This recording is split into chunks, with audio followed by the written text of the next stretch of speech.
With the sacrifice of American lives on the line, let's bring in MS Now Pentagon reporter Priya Sridhar. Peter Baker is chief White House correspondent for the New York Times and an MS Now contributor. And Kevin Barron is founder of Elevation Global Strategies, a national security analyst and former vice president of the Pentagon Press Association. Priya, what is happening here? Yeah, that's a great question, Alicia. And I think it's just been astonishing to watch this occur over the last several days, especially because most people had never heard of the Defense Casualty Analysis System, or DCAS, as we call it. That's the website where the Pentagon is supposed to update the number of troop injuries and troop deaths from every single American war since World War I. And of course, most people are now familiar with it because of all the reporting that's occurred over the last several weeks about this administration trying to fudge the number of troop injuries, which, of course, they've tried to explain away as, listen, a lot of these troops had minor injuries like concussions or hand injuries where they were able to report back to a full duty status within 24 hours. And in this case, we saw the number on the DCAS website listed as 18 on Wednesday. And then on Thursday, that number was suddenly reduced from 18 to 14. And I reached out to the Pentagon to ask them why that occurred, and they referred me to what Chief Pentagon spokesperson Sean Parnell said was a temporary data disruption. But I think it goes along with the theme that we've seen from President Trump over the last week, posting on social media, trying to compare the number of truth deaths in this war to previous wars and previous administrations and previous presidents. And I think that really minimizes the loss of life here that you've very well laid out in the introduction there. These are real families that are grieving, and it doesn't matter whether or not, you're trying to say that it occurred during what was supposed to be a ceasefire, which I think many people would argue, if we're looking at the 13th consecutive night of CENTCOM-sponsored airstrikes and in response retaliatory strikes from Iran, for all intents and purposes, is null and void at this point. Well, and Kevin, I think Priya gets it right there. The why here is so important. There was a quote in the Times that stopped me in my tracks. It was from retired Army Lieutenant General Ben Hodges, who told the Times, the administration seems to have a real hard time being honest about what is going on, not just about casualties, but about the whole war in general. He also said that downplaying deaths during war indicated an unwillingness or inability to aggressively learn from mistakes. That quote it's just devastating, especially when we just witnessed the dignified transfer of 4 more soldiers this week. What happens if you have an administration that refuses to learn from its mistakes during a time of war? Yeah, no surprise to hear that comment from General Ben, a good friend of mine who, as you said, commanded the troops in Europe and has been a vocal critic of the war.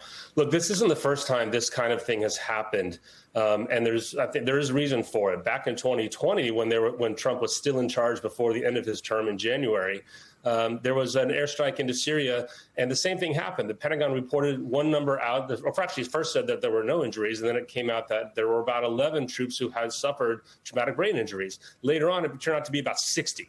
And the idea was that somebody in the Pentagon figured that a brain injury, a concussion, doesn't count, shouldn't count as a real combat wound. It wasn't something to be reported out. Also, sometimes concussions and brain injuries take a little longer to diagnose and to report up the chain than, say, a clear physical wound that you can see. I learned long ago as a Pentagon reporter a key phrase, which is there's no such thing as a mild brain injury. If there's no such thing as mild concussion. You either have an injury or you don't. And the Army and the military spent 20 years figuring out the science of brain injuries for real purpose to help return, to help, first of all, protect troops who are injured, but also help them be resilient and be able to return to the battlefield to be effective. So there's science behind that. Why you would hide those numbers, yes, it's anyone's guess, but I believe the reporting of those 3 very respected and very experienced Pentagon reporters who are quoting sources saying that, well, it came after the combat. I don't know, man. It sounds it's all fishy and it's all suspect and it's all rotten. There is no such thing as a ceasefire. There has never been. If troops are getting hit by missiles from Iran, any time since March, as long as this is going on, they should count as combat deaths or injuries, because it qualifies them and their families for the benefits that kick in only if designated as such. So I wonder if those 4, people that you showed at the beginning, the 4 who lost their lives, Does this mean they're not going to get their benefits? Their families aren't going to get their benefits. They're not going to get the designations that they deserve for what happened to them. That's something that I think Pentagon leaders, I hope, will sort out for the better. Here's the thing, Peter Baker, you don't need to be an expert like Kevin or Priya to understand that this all is a little fishy. Our correspondent, Alex Tabbitt, had been in North Carolina all week. You have a state, lots of military families. He talked to many of them about this war. Take a listen to what they had to say. The people that are on our side in our military, which is the greatest, strongest military in the world, it's been chopped up, pissed on, and told us it's raining. You don't want to see anybody lose their life over having to fight. And I know, we're supposed to live, free and be able to do what we need to do, but this fighting is losing people's lives, and that's bad. I'm a retired military wife. I have brothers, cousins, grandparents that's fought in so many wars that I've never understood the purpose of a war, and still don't. Peter Baker, is it the administration's position that keeping people in the dark somehow helps their cause politically? Well, I mean, that's not their position, but clearly that may be their motivation, right? The president seems very defensive or sensitive to the notion that there are casualties on his watch. That's why he's putting out these social media posts comparing the number of casualties in this war to, say, Vietnam or World War II. It's an apples and oranges comparison, of course, but he's trying to say, hey, it really hasn't been all that bad in a larger scheme of things. That doesn't fly if it's your son or your daughter or your brother or your sister who's just been killed. And it seems, it risks looking cavalier to make that kind of an argument. It's also, look, the obligation of the military to be transparent about these things is actually written into law, that you have to disclose fatalities in a war zone. And we have a Pentagon here that isn't into transparency. Remember, they kicked Priya and her colleagues out of the Pentagon because they wouldn't sign agreements to only report what they wanted them to report. That's just not transparency. We don't have briefings with real reporters on any kind of regular basis the way we did in every other administration, Republican or Democrat.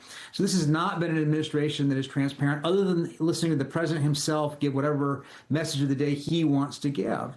And the message he wants to give is don't pay attention to these casualties. Don't pay attention to the costs of this war.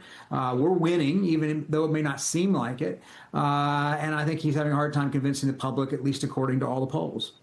One of the things I think we're always asking is, where is Congress in all of this, given that the president, Kevin, never went to Congress for authorization for this war? You had this tweet from Congressman Thomas Massie, essentially suggesting that the Trump administration is trying to game the system. They're pretending there have been two wars separated by a ceasefire. To your point, that ceasefire has never held. In his words, it is an illegal attempt to get around requirements to get congressional authorization. Why do you not have more members of Congress, specifically more Republican lawmakers whose hair is just absolutely on fire over this? Why are they not executing their authority as a co-equal branch of government? Well, I hope every reporter on the Hill is asking the members that question. I mean, look, I often take maybe a different position when it comes to the congressional authorization story and outrage. I guess I'm just used to it. I never expected that there would be a congressional authorization for this, or a knuckle wrap or any kind of resistance to the president. This president has just been able to steamroll his own party, and members of Congress on the Hill have shown that they are willing to give him what he wants. I don't believe that there is a cabal of Republicans who are more old school, normal, centrist conservatives who are just trying to write out the president, but they really don't support him. I've heard so many stories of, well, off the record they'll say, but I've heard just as many stories on the record, and we have all the proof that we need before us that shows the leaders in Congress who are responsible for the oversight of military actions in the Senate Armed Services and House Armed Services, especially, not to mention the speakers and the majority leaders, they've all just given the president what he wants. It's only through small bits of resistance of troop numbers or numbers of tanks, things like that. So, and I appreciate when a congressman like Massie, says something like that, but don't we tend to hear from the same five guys all the time? Yep. Massie, Bacon, Tillis. Where are the rest of them? I keep hearing that every time I come on air. I don't know. I wish people would change their thinking to think this is it. Those 5 guys are it. There is no cabal of others who secretly, agree. Until they come out and show us the evidence, I don't believe it. I don't think they have the courage, or frankly, I don't think they have the same beliefs. I don't think that's their position. I think they support what the president's doing, and they're not going to do anything to get in the way, to damage their ability to minimize the losses in the midterms or lose the White House 2 years from now.